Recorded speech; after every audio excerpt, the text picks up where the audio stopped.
Bagaimana perkembangan kasus Verdi Sambo sampai sejauh ini? Apakah sudah ada agenda pemeriksaan istri Verdi Sambo, Putri Chandrawati? Sudah bergabung rekan kami, Valencia Triksi.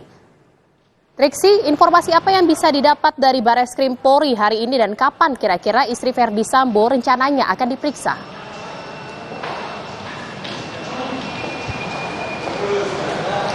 Ya Jihan, ini yang masih dinantikan kapan jadwal pasti Putri Chandrawati ini dilakukan pemeriksaan kembali oleh penyidik.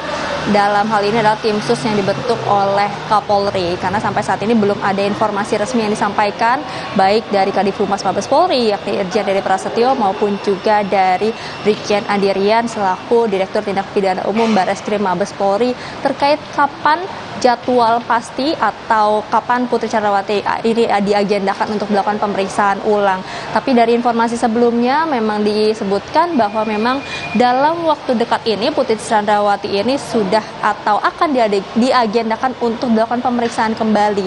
Karena melihat sebelumnya juga sudah dilakukan pemeriksaan pada hari Senin 8 Agustus 2022, lalu kemudian terkait hasil pemeriksaan ini juga tidak disampaikan sejauh ini karena dikatakan ini masih masuk dalam materi penyidikan. Tapi selang 4 hari yakni 12 Agustus 2022 pada hari Jumat, kemudian Brigjen Andirian Direktur Tindak Pidana Umum Bareskrim Mabes Polri ini menyampaikan bahwa penyidik memutuskan untuk menghentikan laporan yang disampaikan oleh Putri Chandrawati dan juga kuasa hukumnya terkait adanya dugaan pelecehan seksual. Karena dari gelar perkara yang dilakukan ini tidak ditemukan adanya unsur pidana, maka dari itu dihentikan proses terkait laporan yang disampaikan ini.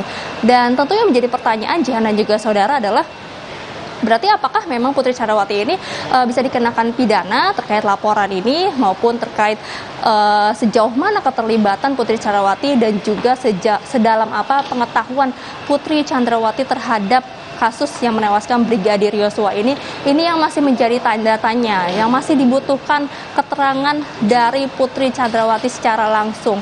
Nampaknya memang kepolisian ini masih memerlukan upaya lebih untuk pendekatan, menggandeng ahli-ahli juga untuk dapat mendapatkan keterangan dari Putri Chandrawati secara transparan. Karena kita tahu kemarin juga Komnas HAM kesulitan, LPSK juga kesulitan untuk mendapatkan keterangan secara transparan dari Putri Chandrawati. Nah, ini yang menjadi pekerjaan rumah dari penyidik Bareskrim Mabes Polri. Tapi tentu desakan-desakan yang sudah mulai mencuat, salah satunya juga dari kuasa hukum Brigadir Yosua yakni Kamarudin Simanjuntak yang rencananya akan melaporkan baik Verdi Sambo maupun Irjen Verdi Sambo maupun juga Putri Chandrawati terkait laporan palsu yang dilayangkannya pada waktu itu di Polres Metro Jakarta Selatan, termasuk juga unsur-unsur pidana yang dapat menghalangi proses penyidikan ataupun penyelidikan yang pada saat kasus terhadap pembunuhan ataupun yang menewaskan Brigadir Yosua ini masih berlangsung. Ini masih bisa dikenakan pidana kepada orang-orang atau unsur-unsur yang memang terlibat di dalamnya. Tapi tentu Jihan dan juga saudara, ini yang masih harus dinantikan seperti apa keterangan resmi pendalaman penyidikan yang dilakukan oleh penyidik. Dalam hal ini adalah tim sus yang dibentuk oleh Kapolri yang komitmennya adalah melakukan pengusutan secara transparan dan juga akuntabel. Nah, ini kita akan nantikan seperti apa jalannya pengembangan kasus, karena sampai saat ini juga dikatakan masih berkembang kasusnya, masih dilakukan pendalaman pemeriksaan lebih lanjut. Dan satu hal lagi juga yang masih dinantikan adalah bagaimana hasil dari autopsi ulang.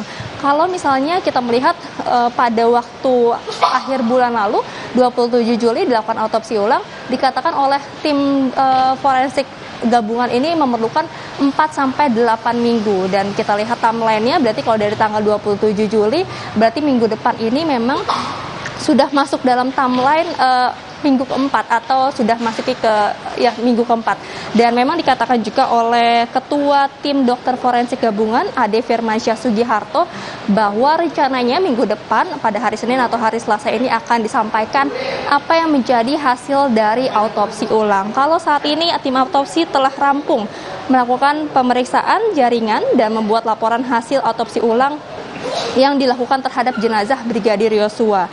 Lalu juga saat ini sedang menunggu tanda tangan dan kedatangan beberapa anggota tim pemeriksa yang dari luar Jakarta. Jadi ini yang juga harus dinantikan Jihan dan juga saudara, apa yang menjadi hasil autopsi ulang yang tentu juga bisa membantu pengusutan dari kasus yang menewaskan Brigadir Yosua ini.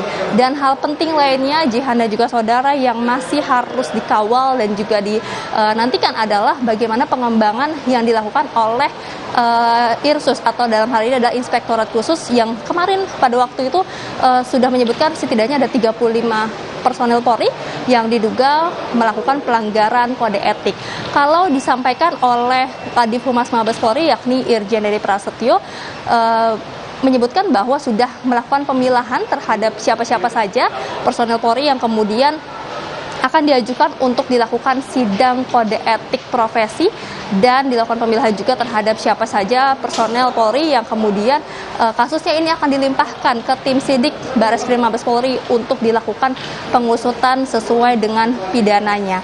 Nah, ini ada 3 hal penting yang memang masih harus dikawal, masih harus ditunggu seperti apa pengembangan kasusnya. Tapi harapannya adalah sama-sama mendapatkan kejelasan, mendapatkan keterangan secara transparan terkait pengembangan, terkait pengusutan dari kasus yang menewaskan Brigadir Yosua ini. Jihan. Baik, terima kasih atas laporan Anda jurnalis Kompas TV. Valencia Triksi melaporkan langsung dari Bareskrim Polri Jakarta. Selamat bertugas kembali.